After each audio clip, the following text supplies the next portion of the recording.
I'm often asked about what the color reference is, what certain things mean. And for example, we hear purple as being a royal color. And why is it a royal color? Well, obviously the kings and queens in the past and present wear different shades of purple, and it does denote royalty. But the real answer is that, for example, in the Bible, it said he wore a purple robe. You knew that he was wealthy. They didn't have to say why. They knew if you mentioned that it was purple.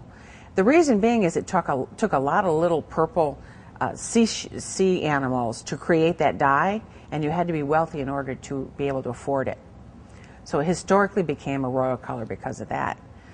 I'm often asked, why are barns always red? Well, the reason is that red is cheap. Red in this case, it's a red iron oxide. Farmers used to make their own paint. And they use it readily attained materials. A red oxide could be found in the earth, and linseed oil could be taken from their crops. They mix the two together and they slap it on the barn, and there you have barn red. And even to this day, it's still one of the cheaper paints. And you need something cheap to paint a barn because it takes a lot of paint. So that has historical reference. In many cases in the East Coast, you saw yellow barns because they used to use ragweed and linseed oil to produce the colors.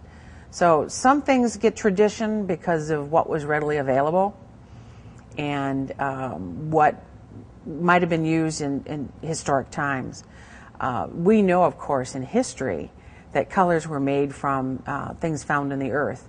It might have been flowers, or it might have been fruits, or it could be stones or oils or things like that. So that's the only thing they had available to them, and that's why they became popular. If you look at, for example, the colors found in Williamsburg, which are very historic colors that they've gone back and done research on to find out why they used those particular colors, it was based on what was available or what could be sent over from Europe.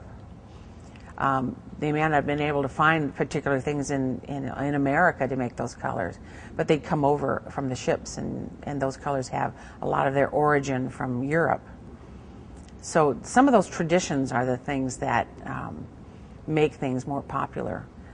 We always have the traditions of our ethnic traditions, for example, the traditions of red, white, and blue. You hear those three words together, you automatically think the American flag. Or the traditions of, say, an ethnic group, say Chinese red and gold are very popular combinations. Rarely is a single color a single story. It has a family that surrounds it. There are colors that works well with. When you talk about color trends, it's never a single color. And oftentimes a trend color can actually bring in another color with us and create a trend.